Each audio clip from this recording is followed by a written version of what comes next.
بسم اللہ الرحمن الرحیم۔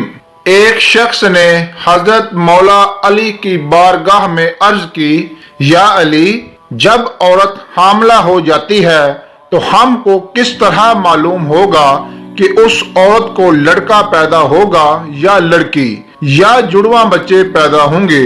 اس شخص کی بات سن کر حضرت سیدنا مولا علی علیہ السلام فرمانے لگے، اس بات کو اللہ تعالیٰ ہی بہتر جانتے ہیں کہ اس کو لڑکا پیدا ہوگا یا لڑکی پیدا ہوگی یا پھر جڑواں بچے پیدا ہوں گے۔ اللہ کے سوا کسی کے پاس بہتر علم نہیں ہوتا۔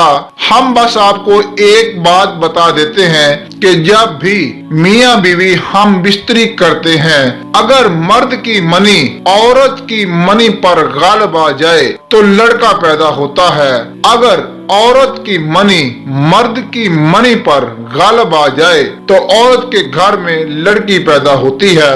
اگر میاں اور بیوی کی منی آمنے سامنے آئے تو جڑواں بچے پیدا ہوں گے۔ اللہ تعالیٰ نے بے شمار مخلوقات کو پیدا فرمایا ہے، جس میں سے کچھ مخلوقات زمین میں زندگی بسر کر رہی ہیں اور کچھ مخلوقات سمندر میں زندگی گزار رہی ہیں۔ اللہ تعالیٰ نے ہر کسی کا جوڑا پیدا کیا ہے، اور یہ کام اللہ تعالیٰ نے اس لیے کیا کہ ہر مخلوق کی نسل قیامت تک باقی رہ سکے۔ ان مخلوقات میں سے اللہ تعالیٰ نے ایک ایسی مخلوق بنائی ہے جس کو انسان کہا جاتا ہے۔ اللہ تعالیٰ نے انسانوں میں بھی مرد اور عورت کو پیدا کیا۔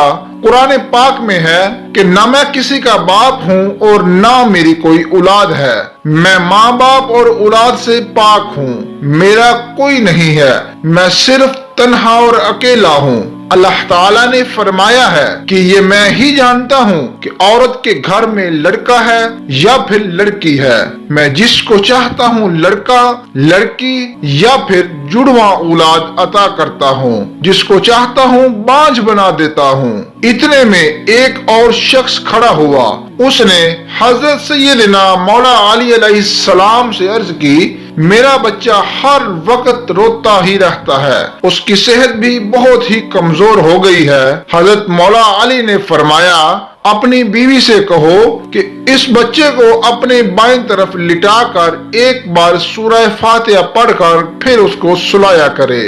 حضرت علی رضی اللہ تعالی عنہ نے فرمایا کہ بچہ جب اپنی ماں کے پیٹ میں ہوتا ہے تو بچے کو اپنی ماں کے دل کی دھڑکن سے سکون ملتا ہے، مگر جب وہ پیدا ہوتا ہے تو وہ اپنی ماں کے جسم سے علیحدہ ہو جاتا ہے، جس کی وجہ سے وہ بچہ اپنے آپ کو اکیلا محسوس کرتا ہے اور وہ روتا رہتا ہے۔